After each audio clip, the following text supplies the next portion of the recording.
Madame, monsieur, bonsoir et merci de votre fidélité. Comme chaque soir, on se retrouve à 19h pour la première édition d'information de la soirée sur le Oula. Nous vous proposons à présent les principaux titres.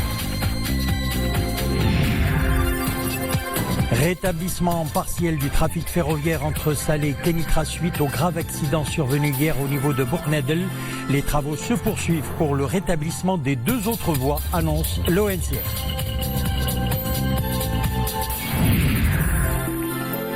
Et puis, dès l'annonce de l'accident de train, s'est organisé un élan de solidarité inédit.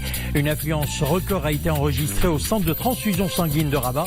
Des centaines de bénévoles ont fait le déplacement pour un don de sang.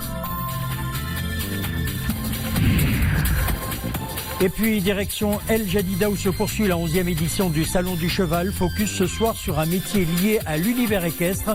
J'ai nommé le maréchal Ferrand. Portrait ce soir d'un jeune maréchal Ferrand de Rabat. Avant le développement de ces titres, Sa Majesté le roi Mohamed VI a adressé un message de félicitations à M. Abdelhakim Ben Chemmeche suite à sa réélection à la tête de la Chambre des conseillers. Sa Majesté le roi se dit confiant que M. Ben Chemmeche, de par ses compétences et son fort attachement aux constantes et aux valeurs suprêmes de la nation, va redoubler d'efforts pour poursuivre l'action avec l'ensemble des membres de la Chambre des conseillers en vue de consacrer la contribution constructive de cette institution dans un esprit de complémentarité avec la Chambre des représentants, promouvoir l'action parlementaire conformément aux aspirations du souverain, de voir les institutions agir au service des intérêts de la nation et des citoyens et renforcer le rôle des chambres, de la Chambre des conseillers pour garantir une législation de qualité, un contrôle efficace, une évaluation pertinente des politiques publiques et une diplomatie parlementaire agissante. Nous revenons ce soir sur le tragique accident ferroviaire hier, rétablissant donc, nous le disions, partiel du trafic entre Salé et Kenitra suite à ce grave accident survenu au niveau de Bournedel. Les travaux se poursuivent pour rétablir le trafic sur les deux autres voies. C'est ce qu'annonce l'ONCF dans un communiqué. Les développements de l'opération du rétablissement du trafic ferroviaire, Abdelhamid Jebran et Souad Nached. Un chantier en ébullition où les travaux vont bon train pour dégager la voie des wagons du TNR numéro 9 ou de ce qu'il en reste suite au terrible déraillement d'hier. Des équipes de l'ONCF à pied d'œuvre, appuyées par une logistique lourde. Quelques heures plus tard, la voie ferrée est libérée. Tous les moyens, ils ont été mis en œuvre, des moyens colossaux, des grues de 700 tonnes, des grues de 400 tonnes, les grues en ICF de 220 tonnes et la grue en ICF qui circule sur les voies ferrées. Tout a été mis en place et on a réussi, alhamdoulilah, à dégager toutes les voitures qui ont été déraillées en moins de 24 heures. Les wagons tous relevés, une première voie est libérée permettant de rétablir partiellement le trafic. C'était en milieu de journée. Les travaux se poursuivront pour rétablir les deux autres voies afin d'assurer le retour du trafic à la normale. Avant les 24 heures, on a pu rétablir la première voie et les trains ils circulent maintenant depuis midi, ils circulent sur cette voie. La deuxième voie, on y a mis tout en place pour l'instant pour faire circuler les trains sur la deuxième voie avant 17 heures, Inch'Allah. Les éléments des services techniques et scientifiques de la gendarmerie royale procèdent en fin limier à relever tous les indices et traces permettant d'élucider les causes et les circonstances de ce tragique accident ferroviaire. Et suite à ce tragique accident, l'ONCF a mis un numéro vert gratuit à la disposition des familles des victimes et des blessés de l'accident survenu, nous le rappelons, au niveau de Bournedel. L'Office indique qu'il continue d'apporter toute l'aide, les orientations et les informations nécessaires aux familles des victimes et tient à les accompagner pour obtenir tous leurs droits garantis par la loi dans le cadre de sa responsabilité civile couverte par une compagnie d'assurance. À cette fin, l'ONCF a mis à la disposition des personnes concernées un numéro vert gratuit qui s'affiche d'ailleurs sur votre écran pour faciliter la communication et ce de 9h à 20h sans interruption. Et puis, dès l'annonce de l'accident de train, élan de solidarité inédit, une affluence record a été enregistrée au Centre national de transfusion sanguine de Rabat où des centaines de bénévoles ont fait le déplacement, ayant permis un total de 676 dons de sang. Wafa Yacoubi, Mounia Marouche. Le centre de transfusion sanguine de Rabat ne désemplit pas. Dès l'annonce du bilan de ce tragique déraillement, les bénévoles sont venus nombreux pour venir en aide aux blessés hospitalisés. Ils sont quelques centaines à se mobiliser pour faire un don de sang. Une action citoyenne et spontanée. Je suis là pour faire un don de sang, pour venir en aide aux victimes et alléger leur souffrance. Dès que j'ai entendu parler de l'accident, je suis venue sur le champ pour faire un don de sang. Le centre régional de transfusion sanguine de Rabat a besoin de 300 dons de sang par jour pour répondre à une demande grandissante en sang et en produits sanguins, notamment pour les personnes victimes d'accidents. Les donneurs se sont massivement afflués. Pour sauver des vies, il faut donner un peu de son sang. D'après les professionnels de santé, les femmes peuvent faire un don de sang chaque 3 mois et les hommes chaque 2 mois. Et nos centres de transfusion sont ouverts tout au long de l'année. Entre 100 et 150 personnes ont fait le déplacement au centre régional de transfusion sanguine de Rabat. Les jeunes sont les plus nombreux et 676 dons de sang sont enregistrés. La DGSN, la Direction Générale de la Sûreté Nationale, distinguée. L'attestation d'accréditation ISO 17025 a été remise aujourd'hui à Casablanca au laboratoire de police scientifique de la Direction Générale de la Sûreté Nationale par l'organisme américain ANAB. C'était lors d'une cérémonie officielle. Sarah Katia. En recevant le certificat d'accréditation ISO 17025, le laboratoire de police scientifique de la Direction générale de la Sûreté nationale devient ainsi le premier laboratoire national accrédité dans le domaine. L'établissement est aujourd'hui conforme aux exigences organisationnelles et techniques et hisse sa compétence au rang international. Justement, ce label d'accréditation, ça veut dire que la technique qui a été utilisée est valide, ça veut dire que les équipements utilisés sont fiables, ça veut dire que le personnel qui a travaillé dessus est qualifié et ça veut dire que toute la traçabilité est là. C'est-à-dire que si le service demandeur demande d'avoir un enregistrement, demande d'avoir un résultat ou des données brutes, il va les trouver parce que le système ou la maîtrise documentaire qui est une exigence exige justement de garder cette traçabilité. Cette distinction est une preuve que l'enquête policière évolue au Maroc et se base sur les progrès scientifiques et technologiques. Ce certificat est un témoignage de l'importance accordée par la police marocaine à la preuve matérielle, à l'appui des enquêtes judiciaires dans le cadre pénal et civil et à son utilisation pour des procès transparents et équitables. Et c'est en 1995 que le laboratoire national de la police scientifique a ouvert ses portes et au fil des années, il a fait preuve d'efficacité et de compétence, ce qui a aidé à résoudre des centaines d'enquêtes judiciaires. On prend à présent la direction d'El Jadida où se poursuit la 11e édition du Salon du Cheval, véritable vitrine du riche patrimoine équestre marocain. Ce soir, focus sur le cheval pur sang arabe mis en avant dans le cadre de ce salon. Des concours nationaux et internationaux sont organisés pour promouvoir cette race équine et son élevage. On retrouve nos envoyés spéciaux sur place, Abdel Fattah Zouine, Jihad Libri et Nisrine Naouzdar. Avec sa tête très typée et son port de queue relevé, le pur sang arabe fait partie des races les plus facilement identifiables.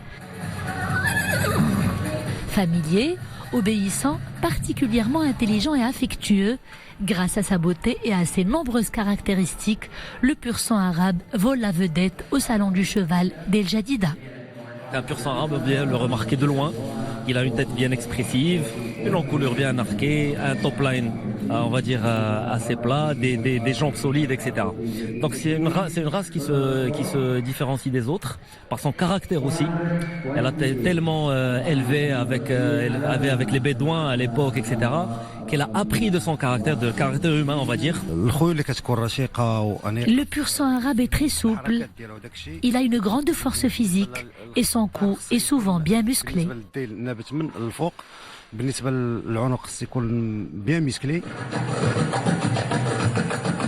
Le pur sang arabe est réputé être l'un des meilleurs en compétition d'endurance. Les organisateurs de cette grande messe équestre mettent le paquet pour promouvoir cette race à travers différentes épreuves nationales et internationales.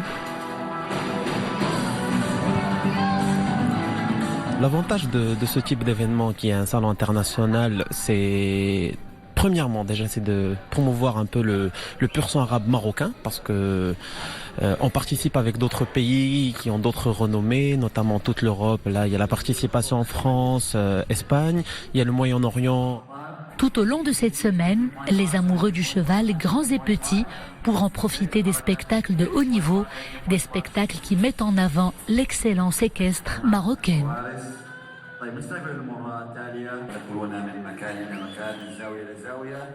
Ce soir, nous nous intéressons également à un métier lié à l'univers équestre, j'ai nommé le maréchal ferrant. Portrait ce soir d'un jeune maréchal ferrant de Rabat, brossé par notre équipe présente à El Jadida, Jihad Libri, Abdel Fattah Zouine, et on retrouve Nissin Aouzdar. L'expression à l'œuvre en connaît l'artisan prend aujourd'hui tout son sens pour ces maréchaux ferrants. Le chronomètre indique qu'il ne leur reste que 3/4 d'heure pour achever leur exercice. Le stress monte d'un cran, la concentration est maximale. Chaque dixième de seconde compte. Très sûr de lui et de sa rapidité, et en plein rush, Ahmed accepte de nous parler d'un métier pour lequel son amour est viscéral.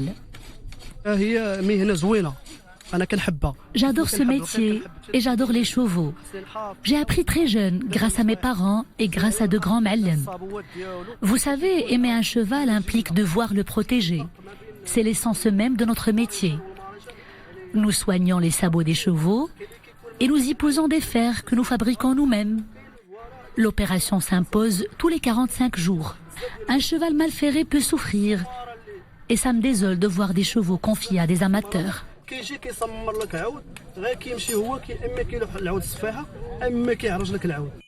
Le métier de maréchal ferrant nécessite une grande force physique, mais aussi et surtout beaucoup de patience pour mettre l'animal en confiance et l'amadouer.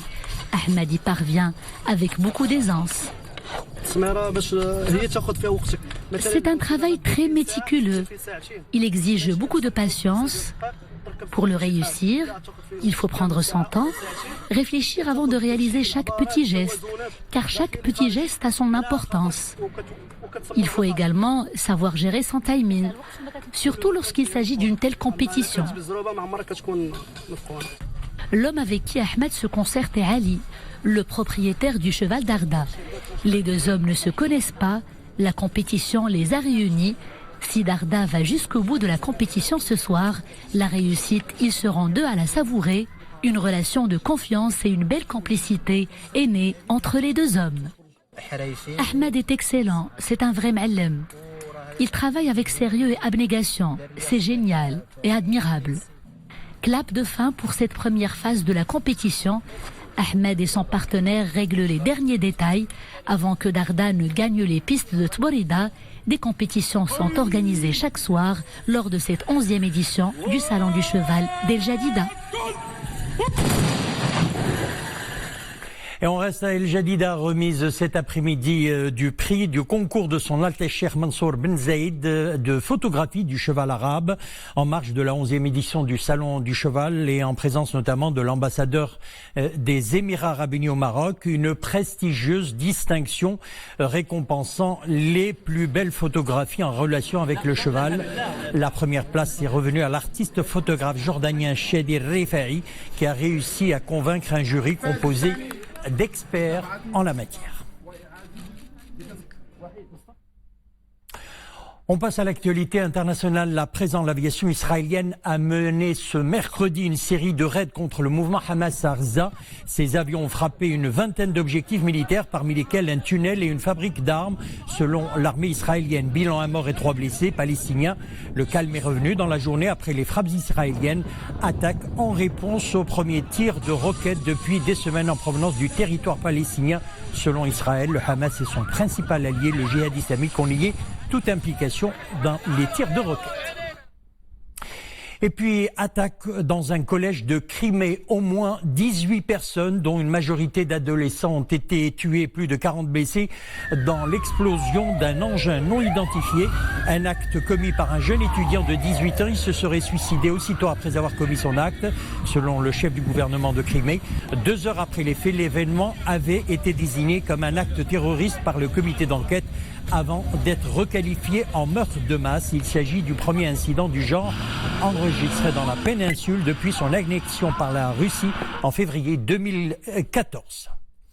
Et puis un député candidat aux élections législatives de samedi prochain en Afghanistan a été tué ce mercredi par l'explosion d'une bombe dans son local de campagne de la ville d'Askargad, dans la province d'Helmand. Le convoi d'un candidat en route pour la ville de Poulalman, dans la province du Logar, au sud de Kaboul, a été attaqué par des hommes armés. Plus de 2500 candidats se disputent les 249 sièges en jeu à la Chambre basse du Parlement. Ouverte fin septembre, la campagne sera officiellement d'ailleurs close ce soir.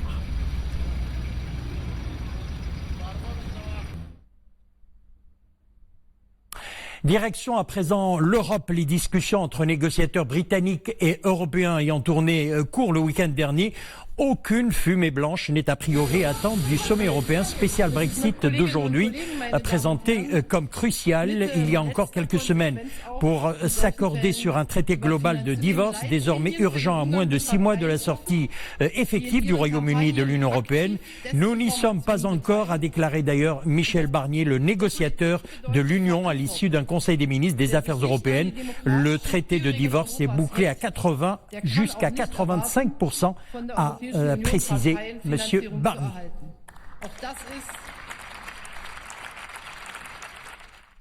Retour chez nous au Maroc, la viticulture occupe une superficie de plus de 50 000 hectares. Et parmi les principales régions de production, Doukala, Ben Slimane, Rabat Salih, Misset, mais également la région d'Ifrane où la culture du raisin occupe une superficie de 50 hectares. Un raisin de qualité très apprécié et recherché. Reportage à Tizgit, c'est dans la province d'Ifrane. Ahmed Fadeli et Zakaria Moukhenbil. Une ferme de vignes dans la localité de Tizgit. En cette période automnale, la récolte touche à sa fin. Les ouvriers agricoles s'activent à cueillir le fruit arrivé à maturité. Grâce à la qualité de la production, des commerçants affluent de différentes régions pour s'approvisionner. Cette nouvelle variété cultivée au niveau de la province depuis quelques années rencontre un engouement de plus en plus important. Je viens ici pour m'approvisionner en nectarines, pêche ou pommes. J'ai été agréablement surpris de trouver du raisin de bonne qualité et qui se vend bien.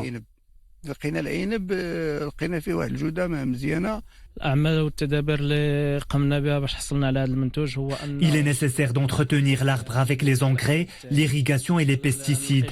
Tout cela a été facilité avec le plan Maroc Vert qui a apporté une véritable valeur ajoutée.